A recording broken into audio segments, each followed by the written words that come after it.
He is down on the grid though with Fran. Yeah, like we said, you've been moving forward, Tito. It's a very new adventure for you in the FAM NL MotoE World Championship.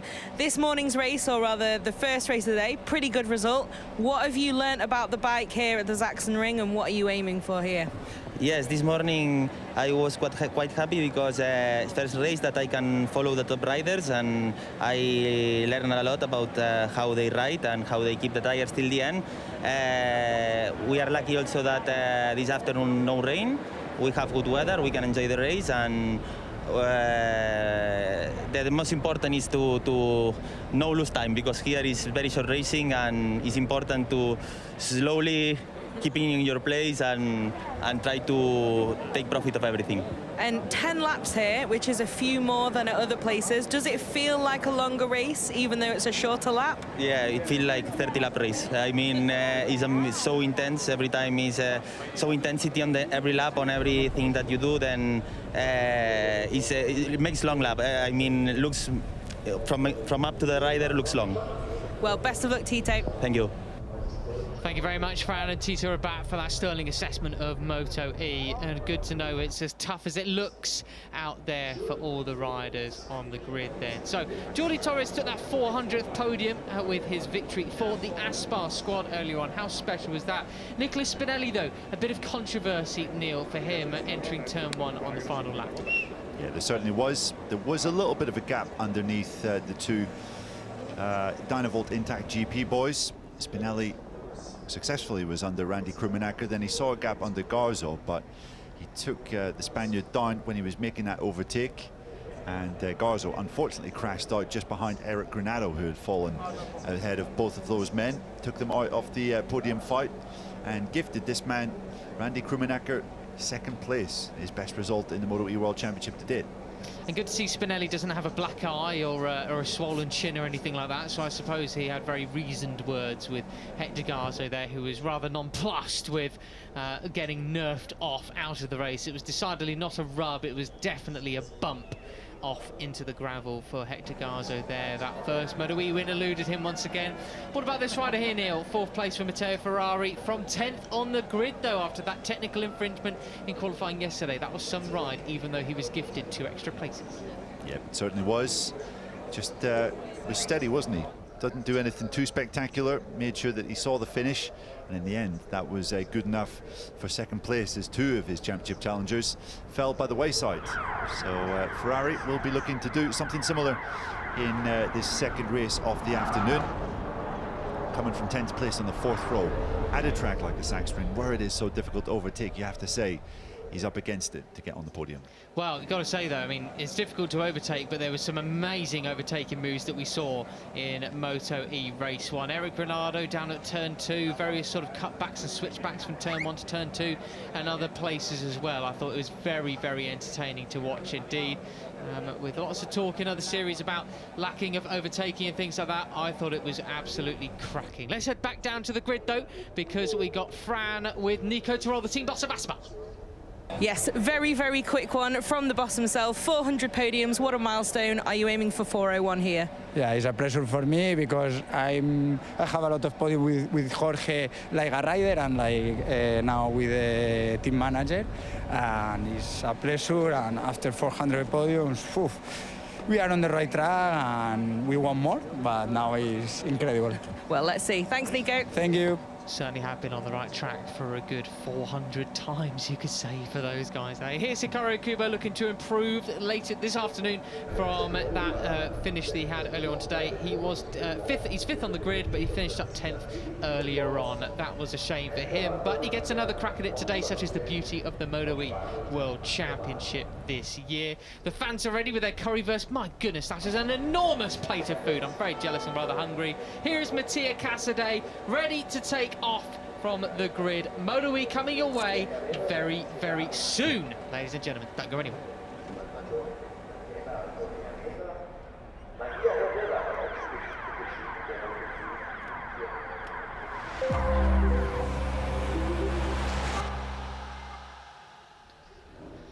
Helmets on, gloves on, a final rundown of the grid before we go racing for the second time and final here in the Sachsenring. This is the grid. Jordi Torres, your race one winner, takes off from pole position ahead of Hector Garzo and Eric Granado, two riders that crashed out in the earlier outing. Nicholas Spinelli takes off from row 2, heading that one ahead of Hikaru Kubo and Mattia Casadei in 6th. Randy Kriminacher, podium finisher earlier on, takes off from 7th, ahead of Sacconi and Rabat, who we heard from earlier. Ferrari 10th from Pons in 11th, and Mantovani in 12th. Manfredi, Perez, Antononi make up the next row there, with the final row, Alessio Finello, Maria Herrera and Luca Salvadori, who of course had another technical infringement as well. He was disqualified from his Q1, sent to the back of the grid, sunshine. Into the slammer, so he is. Absolutely cannot wait for this one. Fran, going to throw to you first. Final predictions time. Who's your money on? She couldn't hear me. Neil, what about you? Sorry, I could. Oh, no. I'm going to go again for Torres or Garzo on the fight back. I don't know, there's a lot of very, very fast riders here, aren't there? And after that track experience of 10 whole laps, I think it's anyone's. Fair play. What about you, Neil?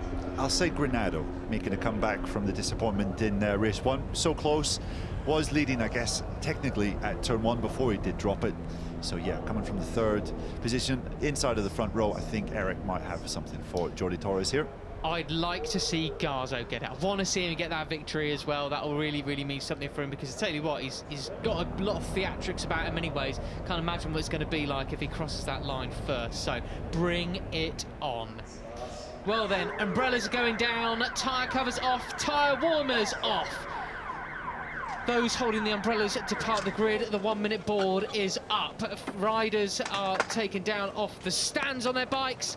Final hugs and away we go. This is the moment where adrenaline starts coursing through the veins. Cannot wait for this. Go ahead, Fran. Can I just interrupt you to say it's actually a little bit cloudy down here now, and with 10 whole laps, let's keep our fingers crossed. Yeah, I was wondering that. I'm looking at the commentary position over towards Oblongwitz, the local town, and that is a very decidedly greyer cloud than what we've had earlier on. So fingers crossed we have a dry race. This is it then. No engines bursting into life. We await for the silence to break and ready for MotoE race 2 of the Sachsenring, race 6 of 2023. Lights are on and they're off. Let's get it going. Another lightning start from Hector Garzo, who takes it towards down to turn 1. Will he be the last of the late breakers? It's Casadei. Goodness me, all crossed up in towards turn 1. Just about keeps it in check, up to 3rd place. But it's Garzo with a whole shot from your race 1 winner. Torres in 2nd, Casadei and Granado in 4th. Yeah, really good stuff there from Casadei, getting 3 positions off the line. You can see Torres is getting aggressive through the Omega curve. He does run wide though, and Casadei might just get him up the hill, but Jordi cuts back. Wow, that was a sensational move from Torres, wasn't he? Just as aggressive as you like, straight off the bat here. Absolutely. Matteo Ferrari managed to gain 2 positions in the first couple of corners as well. He didn't do that in race 1, so the Italian already starting this race on the front foot as we go on board with Jordi Torres down the hill.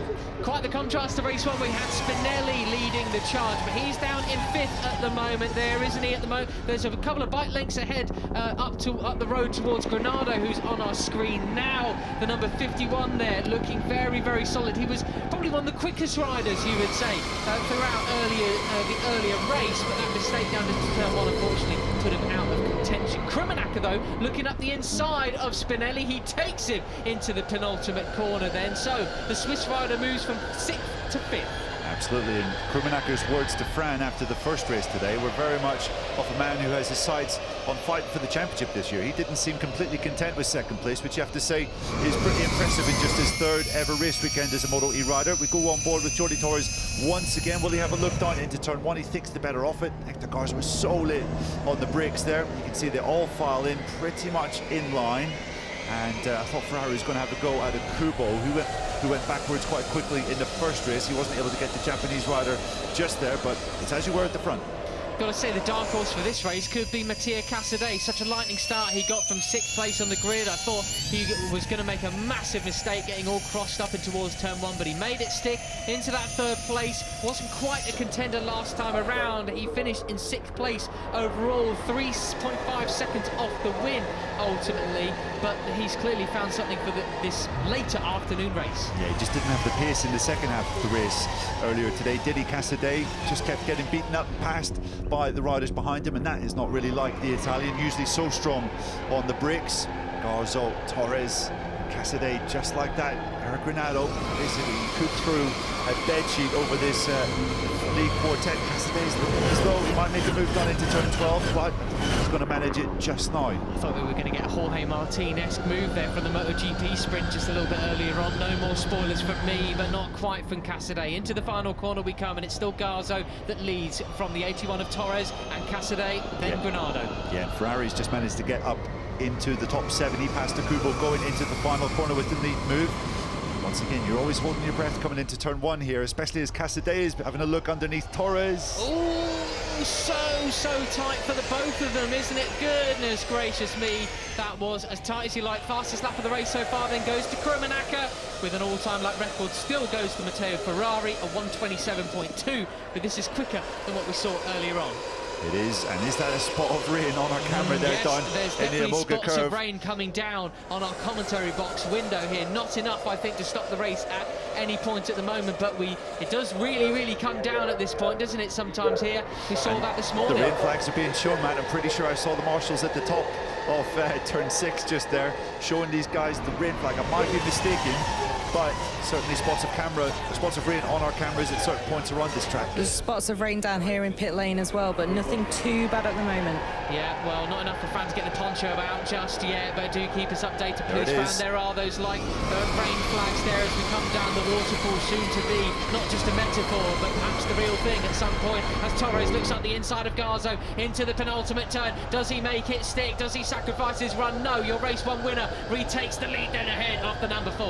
Krummenacher has done a fantastic job to reel in this lead quartet, who had just stolen the march on him ever so slightly in the first couple of laps, but you do feel have those spots of rain played a little bit of an effect on the guys leading this race. Certainly has. Over half a second slower that time around. I would definitely say you're right there, Neil. As Casadei, he decides to take the most risk. He goes up the inside. He does make it stick. The Italian leads a MotoE race once again, with Torres not giving up second without a fight from Garzo then. So Casadei could have been the dark horse. He certainly is into P1 here, but there are certainly more raindrops there on the camera down at the Amiga curve. This is getting very tense indeed, Neil Morrison. And it's just going to bunch the pack up, you feel, because no one is going to feel comfortable going hell for leather at the front of this field. You can see Ferrari has got past Spinelli. He's up to 6th. Really strong progress from the number 11. He's climbed 4 places so far in this race. And just look at the commitment and the speed that these guys are putting in, considering there are drops of rain falling on their visor, on their windscreen.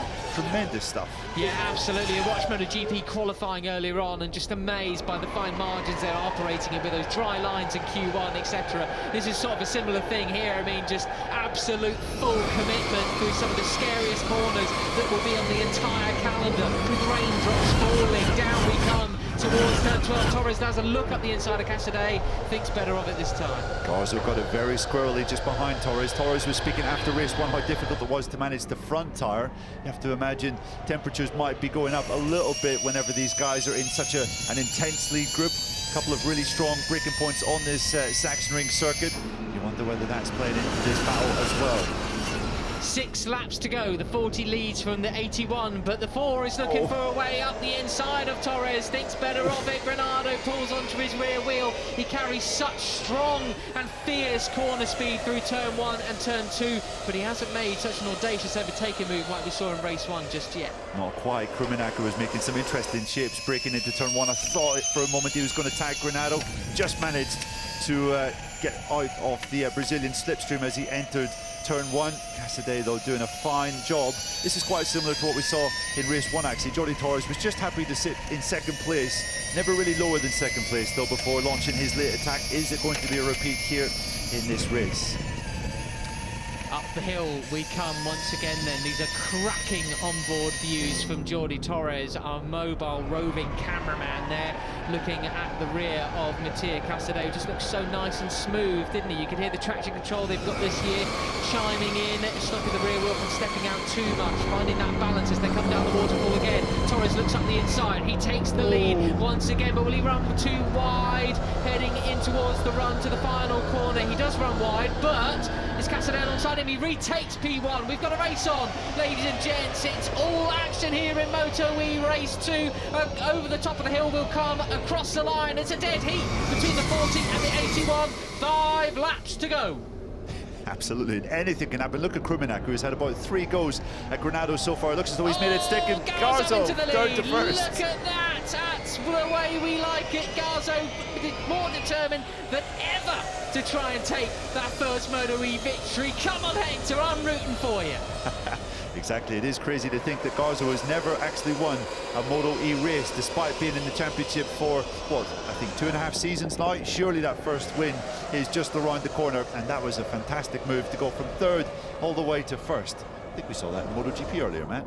We did, certainly did. No more spoilers from us, so you have to go and watch it. It was a great MotoGP sprint earlier on, but I've got to say, not quite as spectacular as this race. Then we have 7 riders, a 14-wheeler battling it out for the win, with raindrops still falling. They are coming down a little bit more heavily in our commentary box window. There is a bit more of a splattering, as if you're going down a motorway filled with bugs all over your screen, essentially there. But I still don't think it's enough to have a real impact on the race. What do you make, Frank? Yeah, I was just going to say, I know you can hear the mic open there. It is now raining down here, so let's see.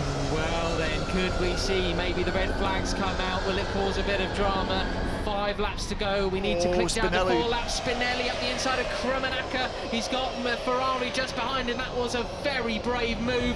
They come across the line neck and neck. Oh, goodness me. Randy using all of his experience there. Yeah, and you can see the lap times have dropped by about 2 seconds from the pace they were doing at the beginning of this race. Spinelli again diving 2-1 into the last corner, then again into turn 1. This time he seems to make it stick, getting it past Krummenacker and Ferrari. But who would want to lead at this point? Oh, and are we going to see? That was not. Yeah, we got hands up. They want to stop it. They want to stop it because it is too wet down at the Omega curve. Yeah, red flag. There we are then. Well, Hector Garzo very frustrating. Oh, Granado across the grass there. Bit of motor crossing, but you could physically see the change in lean angle that the riders had there. They were really not happy with the conditions down at turn 3. So now it'll be a case of, well, we have to wait to see what happens now. Because that's not a result, is it, basically? It's not long enough. Fran, what do you make of it? Hello. Wow, you like to put me on the spot today, don't you? I think that should be. Yeah, race completed after 6 full laps has just come up on the timing screen. That's it then. Okay, so blimey. I think Hector's done it in a probably different style to he wanted, but he's done it. Wow. So that's it then. I thought we weren't quite long enough. Of course, it's 10 laps, isn't it? I mean, well, what a wet lettuce of a finish, unfortunately. It was building up such a beautiful crescendo. But hey, we got what I wanted. I liked a Hector Garzo victory. I wanted to see that, and there it is. Absolutely, yeah. Who would have thought that those final interactions down into turns 11, 12 and 13 would end up deciding the race? And Hector Garzo, it looks as though, is going to be declared the winner here. Obviously, the session has been red flagged due to the weather conditions. And you won't believe the race is completed. Our commentary box window is drying up.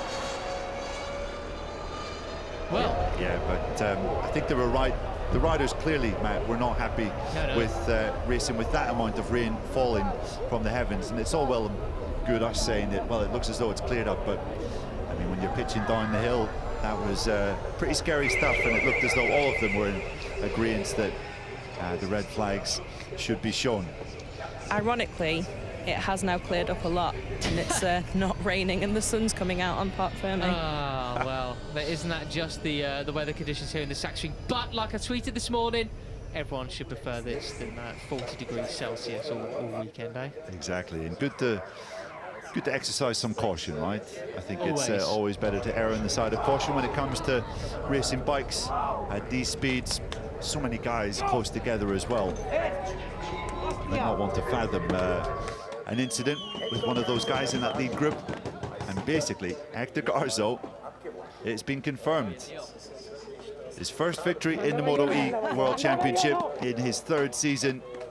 And how about that? That surely goes some way to making up for the disappointment of race 1. Absolutely, listen to that then. He won't mind one little bit that it's been sort of red flagged and whatever else. It's not always the way that people want to take a first victory, but hey, you can't take anything away from him from that. And it's also, of course, the home race of the Dynavolt Intact MotoE team. So Jürgen Ling, the team boss down there, absolutely over the moon. And this was the moment, technically, that he won it. Absolutely brilliant. Congratulations, Hector Garzo. Absolutely, yeah, and Casadei managed to grab 2nd from Jordi Torres right at the flag as well. And that was the last lap completed for these guys. A race result has been declared. As you can see, 7 men across the line, 0.8 of a second covering the 7 men. How about that for close action in the MotoE World Championship? That was Nicola Spinelli coming down to Parc Fermé to congratulate Casadei, who gets 2nd place. Spinelli was 5th then at the flag.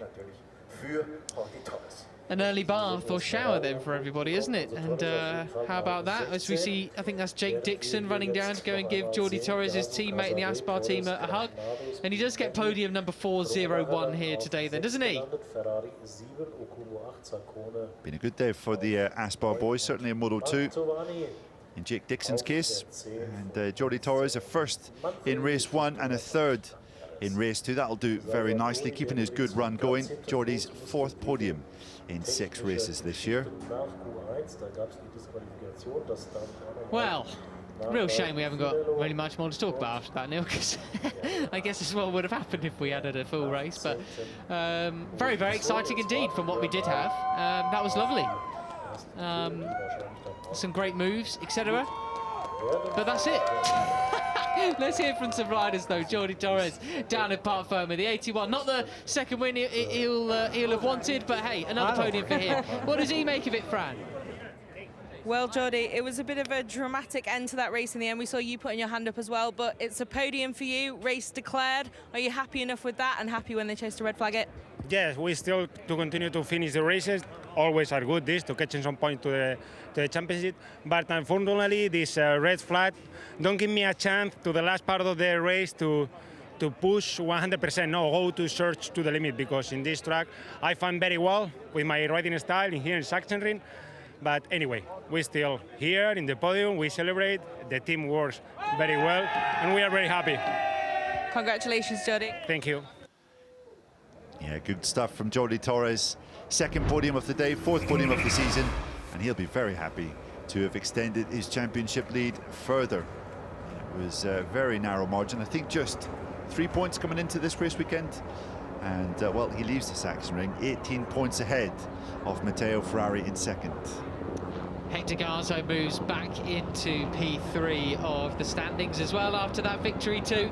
So he'll be very, very chuffed with that. That'll mean a lot to him. But as you say, Jordi far more in a commanding position now. But what about Casadei? Moves himself up into 5th in the standings now then.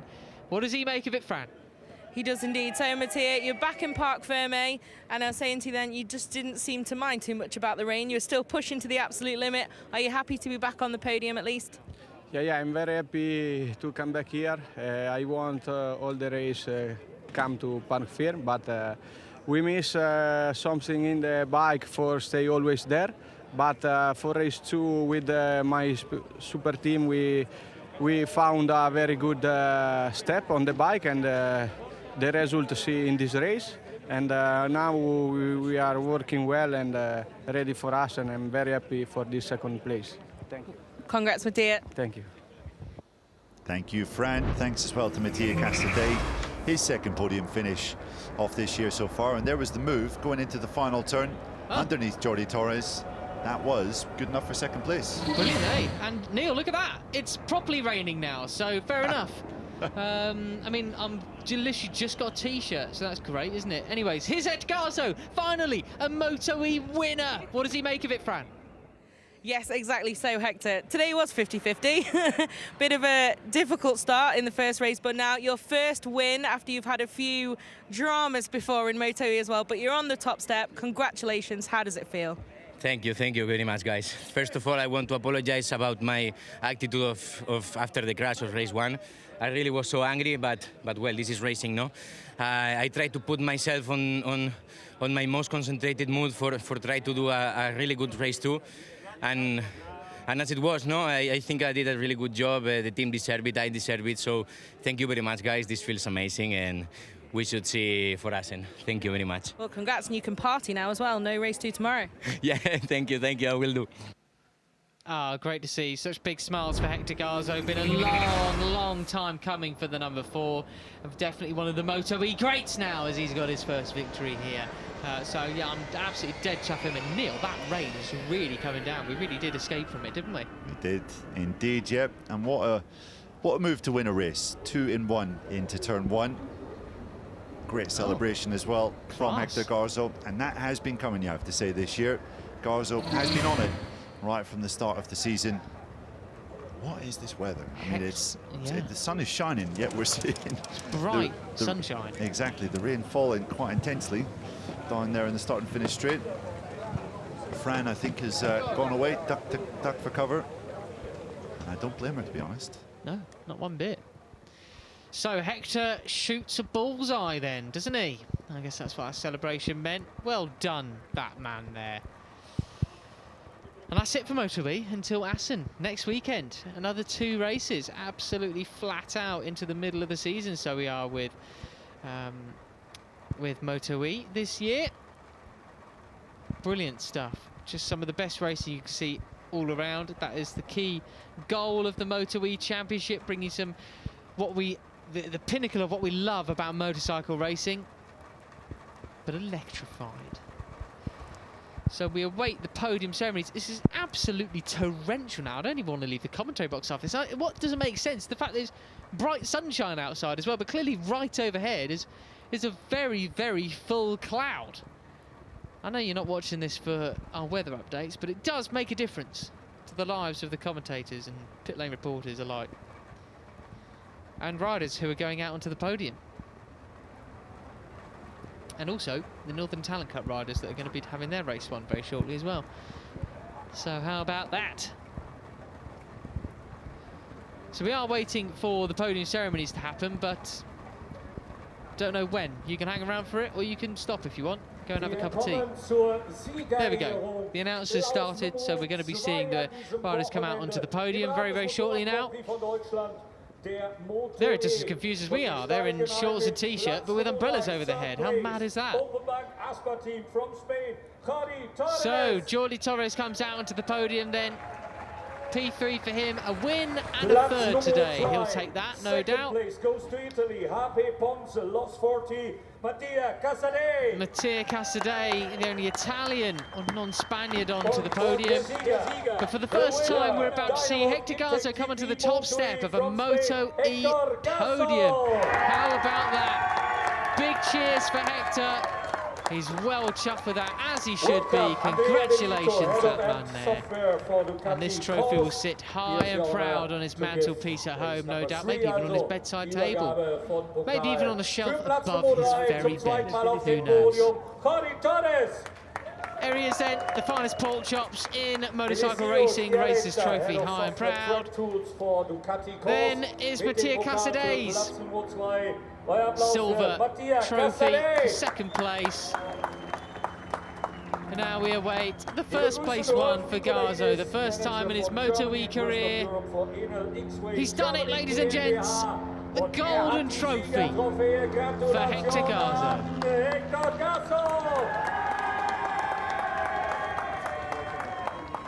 Brilliant stuff. Now then, for the first time, the Spanish national anthem rings out for Hector Garzo.